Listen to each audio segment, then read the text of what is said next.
What is up, Steeler fans, and welcome to a very special draft day recap where round one, day one of the 2024 NFL draft is in the books for the Pittsburgh Steelers, or so we think, after they take Troy Fautanu. There's 4 syllables in that. We actually looked it up when you were doing your podcast, the breaking news podcast. It's Fautanu. Fautanu is the pronunciation. There's 4 syllables. Pacific Island, you pronounce every vowel. Yes, Fautanu. Nonetheless, the Washington offensive lineman, who Mike Tomlin said is a tackle, and they said, is he a center? No, that's to quote Mike Tomlin. But joining me is the Steelers preview crew, the triumphant trio. I'm Jeff Hartman, Dave Schofield. What's up, Dave? I'll see if I have any voice left. All right, love it. Bryan Davis. What's up, Bryan? Wow, double duty tonight. This is so fun. We've been on since 8 o'clock, basically. And I tell you what, it's so great to be here. So great to celebrate a Steelers pick, the third Troy since 1999, drafted by the Black and Gold in the first round. Yeah. Far and away, the biggest, the most of any name. Yes, that is true. But nonetheless, Troy Fautanu from the University of Washington. Really interesting to hear Omar Khan and Mike Tomlin talk about the selection. Let's talk about that first before we talk specifically about the prospect.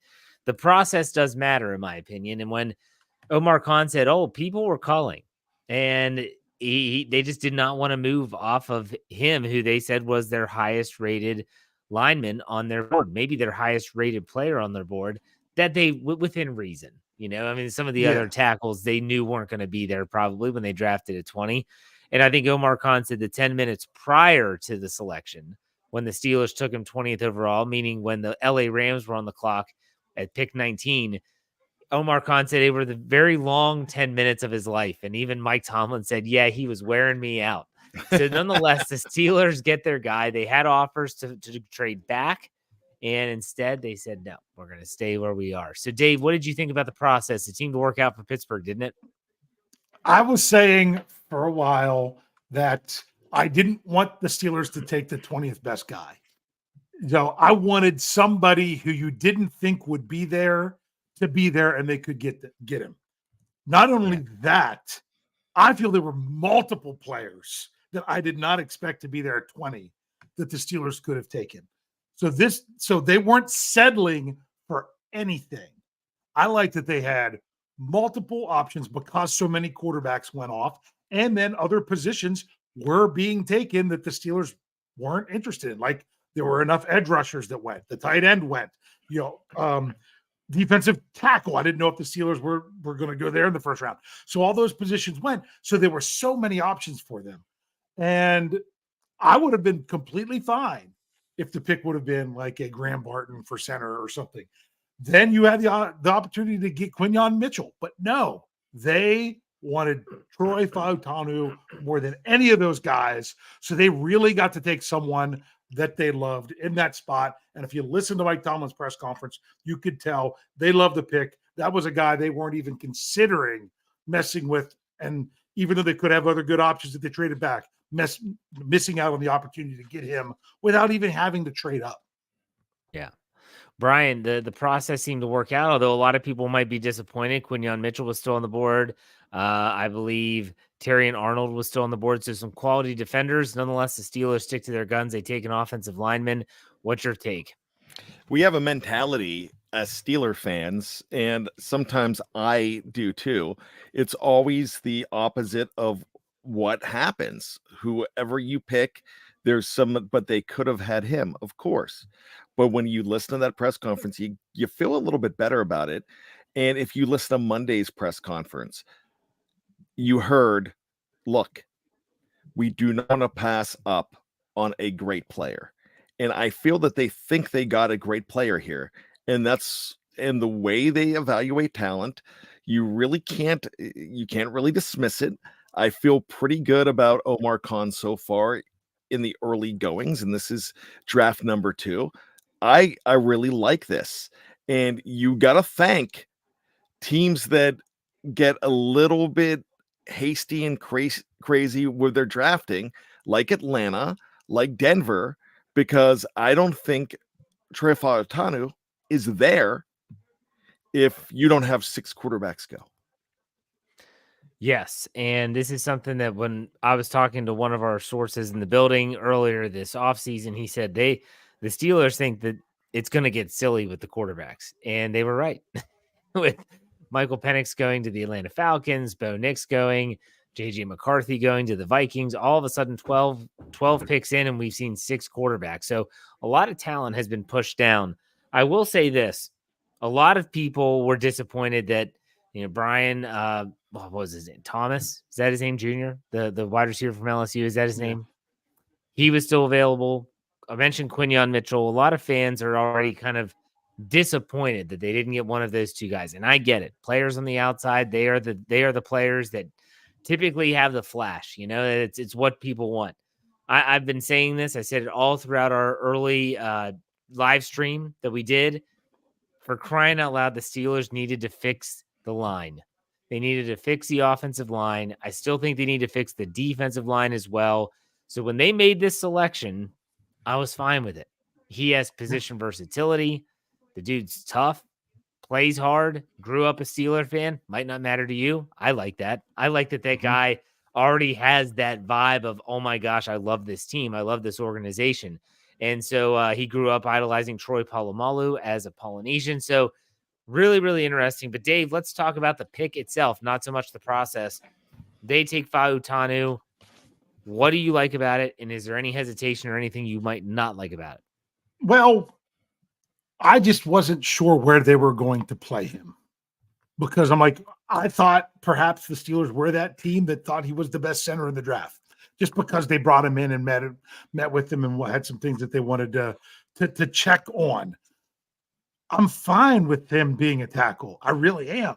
I just wanted to know more than anything. So right now that does appear where it's going to be. I just feel he's a very good player.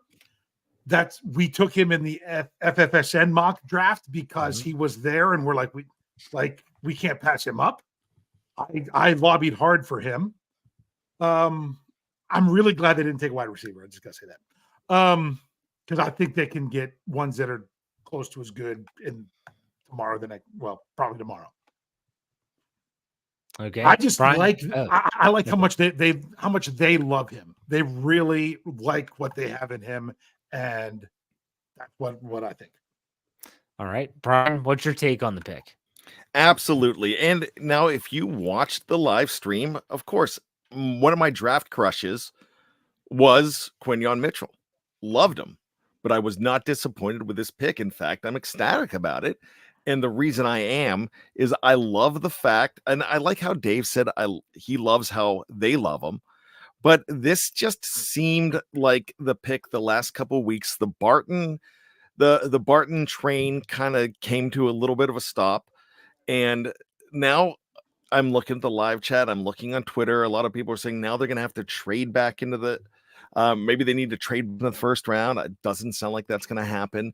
That they are going to have to go ahead and trade up in the second. Did you expect Joey Porter Jr. to be available at 32 last year? So we have seen their players fall to them in second round in different situations. So I don't think I'm even reading people saying that let's go ahead and watch the Steelers move James Daniels to center. No, they could still draft a center. There's centers out there. This is more than a first round draft. So I really like what they're doing. I trust this process more than I ever did with Kevin Colbert. And I trusted Kevin Colbert, but I trust this man and Omar Khan so much more. And the combination with Mike Tomlin and everybody else that you have on board, the scouting department with Sheldon and Colbert and Bruner and all those guys there with Andy Weidel there as your assistant GM. I really like this. So it looks like Graham Barton is off. He went to Tampa Bay at pick 26. That does not surprise me at all. But then right before that, Green Bay took a tackle that I never saw in the first round. Jordan Morgan out of Arizona. Yeah. Okay. Sorry, Bryan. Well, no. So, I mean, I really like this. And I'm not drinking the Kool-Aid. I'm just saying I trust this process, and we see more out of this team. And if they're really in love with a guy, then man, go ahead and do it. We said all along, and Jeff said it at the beginning of the show, got to fix the offensive line. We've heard this for the longest time. Well, you've got another big guy, and you still love Broderick Jones. It's one of those situations where I think that, and Bryan, you said it, one pick does not make an entire draft. Okay, the Steelers are going to have 3 picks on day 2.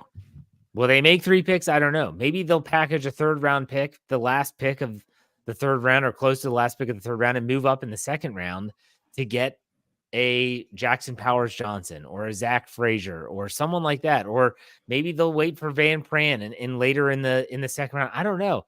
But the one thing I do know is, like you said, things can change quickly. So was this a sexy pick? No, it's not. It's not a sexy pick. It's one of those that could have a very lasting impact, though, on the offense and on the organization, though, when you take an offensive lineman, an offensive tackle in the 1st round of the draft. So I don't want to judge the entire draft or anything like that after just one selection. I like the pick. I thought that the pick was, when we're watching this, I mean, it's all there for you to watch. If you all want to go back and see what we said about every single pick, we started at 7:45 and then didn't get off the live stream until right when the Steelers made the pick. And Bryan and I stayed on after. And all we said was, oh my gosh, this is panning out perfect for the Steelers. It's giving them options. So the one thing you have to ask yourself, and I've asked these guys on this show and on the Steelers preview a million times before, is do you trust the organization to get it right? That is the question. Do you trust Omar Khan? Do you trust the scouting department? Do you trust Mike Tomlin? I know, pump the brakes on the last one, but still, for me, they didn't take Quinyon Mitchell. They didn't take the LSU wide receiver. They like this guy better. So if you trust the Steelers, you trust Omar Khan, you trust Andy Weidel in the front office, then you got to trust that they pick the guy that they think is going to have the biggest impact this year and for years to come. And I do trust him in that regard because Omar Khan said one draft and I thought it was phenomenal. So let's see how this plays out. And last I checked, Dave, you can chime in on this. Most Steelers fans don't want Dan Moore to play anymore. Am I correct?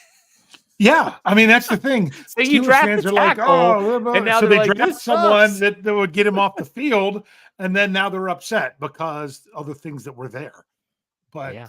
dude, I didn't think they'd get an effing tackle. They got one of the Fs. They did. And honestly, I was kind of torn between as soon as I start thinking about them, then I mess up their names. Not the left tackle for Penn State, for Fautanu, not him. Fuaga and Fautanu. Those were the two. I'm like, well, it's kind of more what they like better between the two. And Fuaga was gone, long gone. So, yeah, it's one of those. I remember Steelers fans in 2017 going bonkers that the Steelers wasted a pick by taking a wide receiver in the 2nd round because the value was just too good. They need a cornerback. They still got their cornerback. And honestly, Cam Sutton's one of the better cornerbacks they've drafted recently. So, like you say, there's so much more that can happen, and we'll see how it all works out. Yeah. Bryan? Now, people that, wait a second. Can I say one other thing? Yeah, sure. People that are saying, oh, now they can trade Dan Moore. No, you still need 3 tackles. The Steelers needed a 3rd tackle. Now they draft one, and you want to get rid of one of the other ones. Keep Dan Moore for one more year, and you're fine. Now, something crazy happens where they can really get something, and they do that. I'm not going to say no, but I am not looking for that at all. Good point. Bryan, go ahead. What do you want to say about that? Anything? It's human nature for a lot of people to want the other guy and to go the other way, but I wanted this guy. You mentioned sexy. Leon Searcy wasn't sexy in 92. That was a great pick at number 12 when Bill Cowher's first pick, when they brought him in. Nobody was going crazy over Casey Hampton in 2001. Nobody was going crazy, but no one would have given that away later. Of course, David Castro, I think a lot of people were shocked that they got him, but it's still underwhelming when you get an offensive lineman, but you need them. You have to have them. And for anybody that is going to say, well, they should have gotten the corner, they should have gotten the center, but if they take the corner, well, the Steelers still need an offensive tackle. They can't go without Dan Moore. So you took one of the needs and you filled the need. And you filled the need with a guy that Daniel Jeremiah, who I kind of trust. I like Jeremiah a lot, had him ranked number 11 overall in this draft. Okay. I would do want to read this because we can sit here and talk about what we think, but let's look at NFL.com's Lance Zierlein. This is what he had to say about the Steelers' number 1 first-round draft pick, Troy Fautanu. And let's just go over his strengths and weaknesses. Strengths: plays with lateral hustle to make backside and play side zone blocks, works to center and land with firmness post-contact, generates push from the lower half on down blocks and double teams, sets out to rusher with good lateral quickness and knee bend, maintains active hands and feet, stay in front of the rusher, keeps weight back to avoid being countered off balance and protection. Weaknesses: longer opponents gain extension and rid him of block sustain. Run blocking technique eventually gets away from him, has issues with hand slippage due to inconsistent placement, slow to fire his pass punch, rarely closes rusher down with hand latch, and then gets beaten inside when he's too eager and oversets the edge. So here's what one NFC scout said about the Steelers' top pick. Quote, "He comes from a good program and he's a really hard-nosed player who can take coaching. Love the makeup." And again, that was an NFC scout. So they said he's a round 1 projection. And you look, he has some great accolades. In 2023, he's a 3rd-team AP All-American, 1st-team All-Pac-12. He won the Joe Moore Award given to the nation's top offensive lineman, team's offensive power player of the year, finalist for the Polynesian College Football Player of the Year, and started all 15 games at left tackle. That's a mouthful. Okay. So, Dave, what do you think the Steelers will be doing in day 2 or round 2? What's your gut instinct as we start to kind of move from this pick and looking ahead? I think they still build the trenches, but I think they'll also pick up a wide receiver along the way. Okay. I think you'll see at least one offensive or defensive lineman in day 2, maybe both. And then I think you'll throw a wide receiver there. Maybe a corner slips in there, maybe not. It all depends. But there's still some people, I think they're getting their tackles mixed up. Someone was saying, oh, he has short arms. No, he does not have short arms. His arm lengths were 34.5 inches, wingspan of 81.5 inches. The problem with Fautanu is they said he's not tall enough to play tackle. I loved what Mike Tomlin said, that he said if he was a quarter of an inch taller, because he's 6'3 3/4 instead of 6'4, then we wouldn't have the opportunity to have this discussion right now, because he would have been drafted extremely high. The difference of a quarter of an inch. So that's some things with Fautanu. But yeah, I think the trenches will continue to go with either a wide receiver or corner thrown in there. There's a chance maybe both, but I don't know. There's definitely one side of the line coming, I think, again tomorrow. All right. Bryan, what about you? If I had an extra quarter of an inch, I'd probably be 5'9". So, and I'm still happy with what I can do at 5'8 3/4. So no, not a big deal. No, I love everything about this new look Steelers front office, and I kind of feel like this is a new millennium front office, and I just really like the fact that this guy has some bite to him too. You've also seen the word nasty next to him more than the other guys in this draft class as far as offensive linemen go. I like nasty. I like a little bit of a bite. And another thing that I want to bring up here, somebody in the other live chat when we were going said, well, this guy got dominated against Michigan in the national championship game. And that's not true. And then I saw Jeffrey Benedict, our old friend Jeffrey Benedict, who is a Michigan fan, a big-time Michigan fan, saying, wow, he was really good in the national championship game. So, and this is a guy who studies players.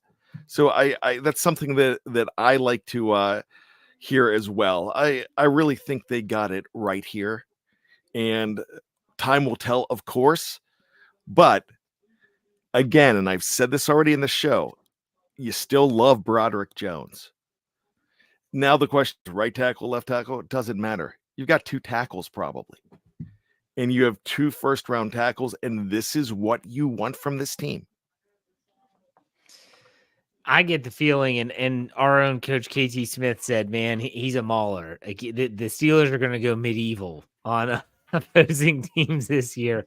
With Arthur Smith, I mean, this could just be a different look. It could be a different look. We'll see what it looks like in 2024. This is exciting, and I think fans should be excited for it. Troy Fautanu. So, Dave, any final thoughts on the pick? Cool. Final thoughts on the pick. I just love that the Steelers got somebody at 20 that was way better than 20. I really like that. That's always a good thing. Got value, got a position. Many people were saying tackle, but they thought it was going to be Mims, and it wasn't Mims. And I'll be honest with you, if you were to tell me that the Steelers got Mims and the Bengals got Fautanu, I would be like, the Bengals got the better tackle. Not now. Now. I like this pick better. I liked, to me, Mims was like a player that you settled for at 20, where Fautanu was a guy like, I can't believe we got this guy at 20. So really like that. Really, really like how things are playing out. We'll see what happens. There's only a couple picks left. People kept saying the Buffalo Bills were going to maybe be trading up. No, they traded down. Things like that. But there's only a few picks left in the first round. Don't think it's going to be the Steelers, but I want to see what they're going to do tomorrow. I want to see how the rest of it plays out. But, man, Troy Fautanu, welcome to Pittsburgh. You're one of us. You're a Steelers fan. Yeah. So I feel like we're connected. So really happy with the pick, with everything. There's some people that they're not going to like the pick no matter who they take. It's just how it works. So to me, I said I'd either be in love with the pick right away or have to fall in love with the player very soon. I was already in love with this one. This was one I didn't think the Steelers should pass on, and they didn't. All right, Bryan, final thoughts on the pick? There were 2 trade-up possibilities that a lot of people were talking about realistically, not Rome and Dunze. That was not a trade-up, a legitimate trade-up possibility, because they talked about if the Steelers are trade up, they're going to probably trade up between 11 and 15. And the 2 guys were Quinyon Mitchell and Troy Fautanu. So they obviously took the guy that they wanted, and those were the names that I heard for trading up. And then once again, things happened. The improbable happened. I don't know what happens if only 4 quarterbacks go off the board. I don't know what happens here. I think you're talking about a much different player being selected by the Pittsburgh Steelers. So I am definitely at peace with this pick. I'm excited. I think all along you want to build up that line. Russell Wilson is very happy right now. Justin Fields is going to be happy. And I'm sure that those running backs are just as happy as well. So this is a good opportunity for this team.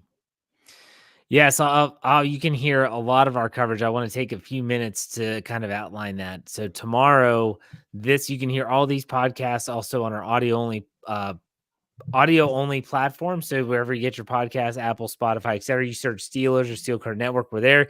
My Let's Ride podcast will be around 9 a.m. tomorrow morning. You'll also hear the State of the Steelers in the afternoon, and then we will be back tomorrow night recapping day 2, which is going to be insane, with 1 pick in the second round, 2 picks in the third round. We're going to have it all here for you at Steel Curtain Network and steelcurtainnetwork.com. So make sure you check out all those. But nonetheless, Troy Fautanu, like Dave said, welcome to Pittsburgh. It'll feel like you're coming home if you're a Steelers fan, which is a lot of fun. It's cool to think about. We will Even though be he's back. coming across the country. That's true. Yes, absolutely. Yeah. But maybe he'll get a phone call from another Troy. But hey, real quick before we go, how would you grade this pick, Dave? Am I too much of a homer to say A+ because of just the value that they got there? Honestly, he was not the only A+ pick they could have made at 20 there, the way it all shaped out. I feel that they had a couple that they could have gone with to be an A+ pick. I love it. People, if you don't like what position he plays, then stop complaining about Dan Moore. The Steelers went upgrade for someone that's below average and only has 1 year left on the contract. Love it. So I'll bring back my enthusiasm a little bit, and I'll call it an A then. All right, Gary, good. Brian, what would you grade it? I'm going to go ahead and say A- at worst. And, again, to follow up with what Dave was saying, there was no other offensive tackles that I would have been happy with here. Because I consider Graham Barton more of a center or a guard. So I don't think Guyton would have been a disappointment for me at number 20. I would have settled for him if it was at 28 and you traded back and got another pick. But I still would have felt like I was settling. Good. That's a good way to put it. I'm going to give it an A. We'll give it a solid A.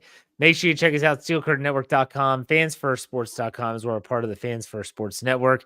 And make sure you check us out wherever you get your podcasts. Until tomorrow, for Dave and Brian, I'm Jeff. We'll see you. Take it easy.